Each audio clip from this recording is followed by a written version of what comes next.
Hello বন্ধুরা, তোমাদের সবাইকে আমার মিনি ব্লগে ওয়েলকাম। তোমরা কেমন আছো? ভালো আছো তো? আমি তো ভালোই আছি। আর এই দেখো না, তোমরা ভাবছো না আমি আবার শাড়িটারি পরে কোথায় চললাম। আমি যাচ্ছি তোমার শীতলা পুজো। আমি যেখানে আছি সেখান থেকে অল্পক্ষণ, বেশিক্ষণ না, একটু দূরে আছে শীতলা মন্দির। তো সেখানে আজ শীতলা পুজো প্রতি বছরই হয় তোমার বৈশাখ মাসের লাস্টের দিকে। তো সেখানেই যাবো। প্রদীপ নিয়ে নিয়েছি আমি ব্যাগে করে, জ্বালাতে যাব।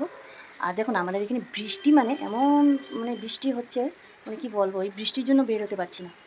এখন গিয়ে একটু বৃষ্টিটা একটু থামলো, তো এখনই যাব, তাড়াতাড়ি করে চলে যাব। জোরে বৃষ্টি আসলে তো হাঁটা যায় না ছাতি নিয়ে, তাই একটু। তো ঠিক আছে, চলো তোমরা আমার সঙ্গে থাকো। আমিও দর্শন করব মা শীতলা, তোমরাও দর্শন করো, ঠিক আছে? তাহলে বন্ধুরা, এই যে আমরা এসে পড়লাম। ওই যে দূরে দেখা যাচ্ছে প্যান্ডেল, শীতলা পূজার প্যান্ডেল। আর দেখো না, জল অবস্থা দেখো, জল হয়ে গেছে, ঠিক আছে? ঠিক আছে, মন্দিরের ভিতরে গিয়ে তোমাদের সাথে আবার দেখা হবে। চলো। এই দেখো বন্ধুরা, আমরা মন্দিরের ভিতরে প্রবেশ করলাম। দেখো, জয় মা শীতলা, মা দর্শন করলাম। তোমরাও করে নাও মার দর্শন।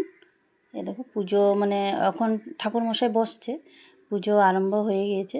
আমি আস্তে আস্তে, এ দেখো এদিকে সবাই বাটা দিয়ে দিয়েছে, বাটাও এসে পড়লো ওখানে, সবাই পুজোর জন্য বাটা দিয়েছে। দেখো চারোপাশেই জলের জল। এ দেখো আমি প্রদীপ জ্বলাচ্ছি, সবাই, আমি বলে না, সবাই বসে প্রদীপ জ্বলাচ্ছে পাকার মধ্যে।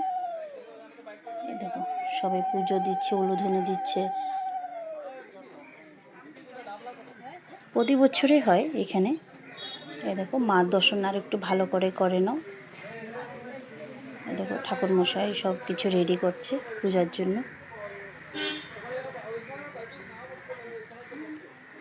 চারপাশটা দেখো, জল হয়ে গেছে একদম চারোদিকে। আমিও প্রদীপ জ্বলিয়ে রেডি করে নিয়ে নিচ্ছি। এ দেখো আমি চলে আসলাম ঠাকুরের সামনে, একটু মার দিকে তাকিয়ে একটু প্রদীপটা ঘুরিয়ে নিচ্ছে।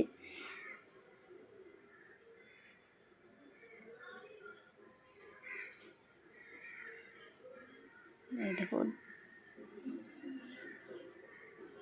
আর এই দিকটা দেখছো যে এখানে ধূপকাঠি গাড়ার জন্য দিয়েছে, সবাইকে এখানে ধূপকাঠি গাড়তে বলছে। আর প্রদীপ সেখানে দেখো, এই সবাই আসছে, আস্তে আস্তে করে সবাই আসছে মন্দিরে পুজো দিতে। এই যে প্রণাম করে নিলাম, মা সবার মঙ্গল করুক। দেখো খুবই সুন্দর লাগে, মার মুখটার দিকে তাকিয়ে থাকতে ইচ্ছা করে, খুবই সুন্দর মার। আর এই দেখো মন্দিরে এসে, মন্দির চারপাশে দেখলে তো, আর তোমাদেরকে আরেক বোনের সাথে দেখা করাবো আমি। দাঁড়িয়ে আছে আমার সামনে, এই দেখো আরেক বোন, ফেসবুক ফ্রেন্ড আমার আরেক বোনের সাথে দেখা হলো, খুবই ভালো লাগলো কথা বলে। উনিও পুজো করতে আসছে, তো আমি জিজ্ঞাসা করলাম কোথায় থাকে।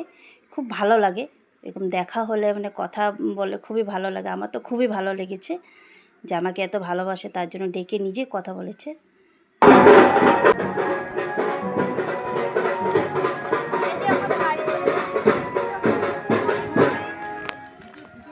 ঠিক আছে, তাহলে এখন আমি রাখলাম, বাই।